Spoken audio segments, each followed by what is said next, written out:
So we have characters. In a narrative, characters are the people in your story, including yourself. Memoir writing focuses on real life people. So when we read Romeo and Juliet, they were made up characters by Shakespeare. They didn't exist. The story wasn't real. Romeo and Juliet weren't actually a thing. But in memoir writing, like in Michelle Obama's memoir piece, these characters are real. So they're real life people. And in your life, you have characters in your life that are real, right? So when you write your memoir, you're going to have characters, but they're real life people that you've dealt with, like your mom, your dad, a grandparent, a cousin, a best friend. These are all the characters in your story. And of course, you have to include yourself. You are the main character. It is your story. So you do have to include yourself in the character list. In Michelle Obama's memoir, for instance, we have Michelle Obama as the main character. She's telling the story. It's her life. She also mentions a group of friends. She doesn't really name them, but she mentions her friends. Those are also characters. She mentions her teacher, her mom, and her brother. And she mentions all of them, and they become characters in her story, characters that have helped her and shaped her and influenced her in some way, especially her mom, because that's her focus throughout the memoir, how her mom influenced her life to help her become who she became, the successful person she is now. Then we have setting. Setting is where your story takes place. Okay, so we have, when you write your memoir, you have to tell me, where is it taking place? Are we in Homestead? Are we in Miami? Are we in another state? Did this happen in another state? Are we in school, right? Homestead Middle. Sometimes it's not even the city where it is. Sometimes it's the place, right? Are we at home? Are we at school? As writers, you need to describe where your story is taking place and when it's happening. When is very important. I need to know when it's happening. Did this happen to you when you were 5 years old? When you were 6 years old? When you were 12 years old? Is it happening to you right now?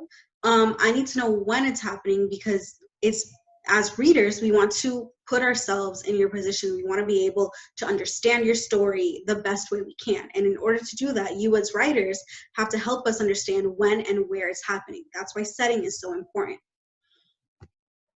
Then we have the conflict. And conflict we went over when we were learning about Romeo and Juliet. So we're going to review this really quick. Conflict is the main problem of the story. So every narrative, right, and memoir needs a central conflict that drives the story forward.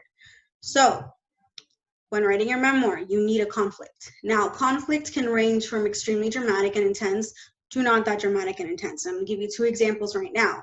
In the memoir piece that we read at the beginning of the year, Night, the main conflict, if you guys remember, he is a young 15-year-old boy who is in a concentration camp with his father, and they have to go through selection, which is when the Nazi officers decide who is going to go into the gas chambers and who is going to live another day.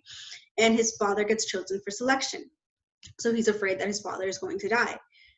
The main conflict in that story is that his father gets chosen for selection. The main problem when we read that memoir is that the father might die. And so he's terrified that he's going to end up alone because his mother and his sister already died. So that is the main conflict of that story.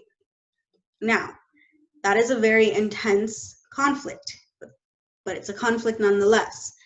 In Michelle Obama's memoir, the main conflict is not that intense. The main conflict is that people in her neighborhood, or the people outside of her neighborhood, see where she grew up and see her school as ghetto and not good enough. And so that's a conflict that affects her, and it affected how she grew up, but it's not a conflict that's extremely dramatic or life or death the way that the Night narrative is.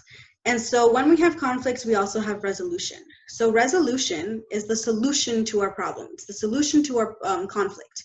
In all narratives, the story must conclude with a solution to the central conflict. So as you write, I need you guys to pay attention to what your conflict is and what your resolution is, okay?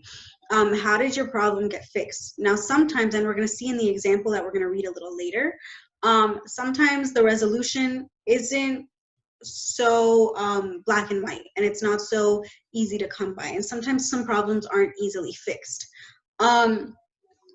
So our resolution is just how our problem got fixed. In the Night memoir, thankfully, the dad ends up surviving selection, and he gets to live another day. And so Elie Wiesel, who was the writer of Night, he survives with his dad, and he doesn't end up alone. In the Michelle Obama memoir, our conflict was that the school had a bad reputation. The school in her neighborhood had a bad reputation. And so what did the school do to fix that?